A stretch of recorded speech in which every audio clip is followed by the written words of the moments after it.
Hey folks, this is Fawkes from FawkesandBull. We've got a round build guide for you today, so let's get into it. As always, links are in the description.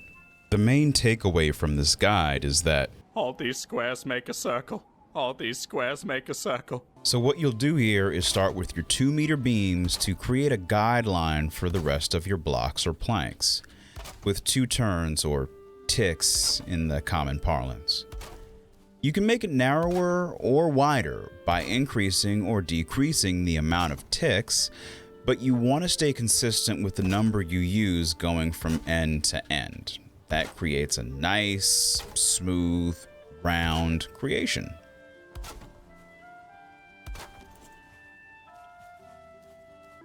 So next, now that we've got the lining here, we're going to want to start setting up our concrete foundation. You can also do this with wood, as I had mentioned before.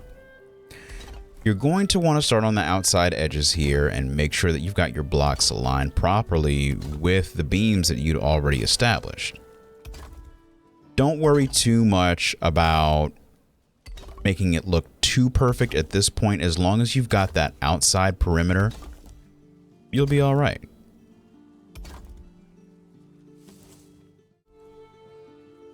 This is the easy part, or one of the easy parts. We're just going to be alternating with our snaps here on the inner circle, going from the default snap points. 1, create a space, 2, create a space, and so on. Don't have to worry about filling in those gaps just yet. Just creating a baseline. Now for the gaps. You're going to want to, of course, switch your snapping connection to the corner, and you're going to want to connect that corner right there on that lip on the outside ring. That way it'll fill in properly, nicely, smoothly, and evenly.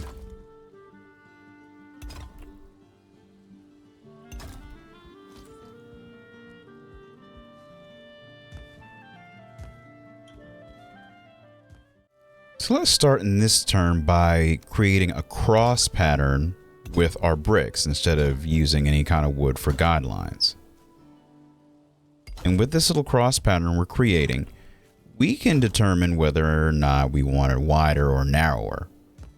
In this case, this is where we want it at width-wise, and we can also tell how many ticks that we're going to need to get that perfect circle that we want. In this case, 2 ticks.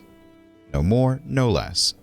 And we're going to repeat this with 2 ticks, and we're going to do it all the way around.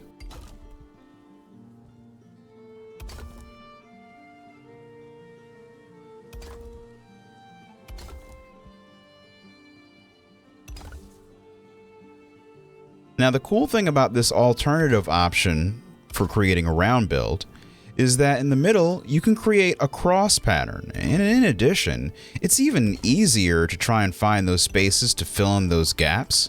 It's also arguably a bit faster. However, you won't be able to get the swirl pattern like the other. But the choice is yours ultimately. Enjoy yourself. Also keep in mind, when you go to put the wood beams down first, they're going to tack to the wood beams, so it's going to set in a little bit deeper, whereas if you start with the blocks, it's going to be a bit taller.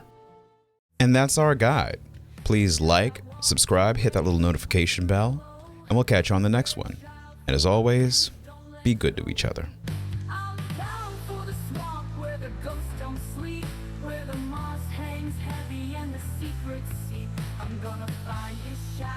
Drag him through the mire, let him feel my pain, let him taste my fire.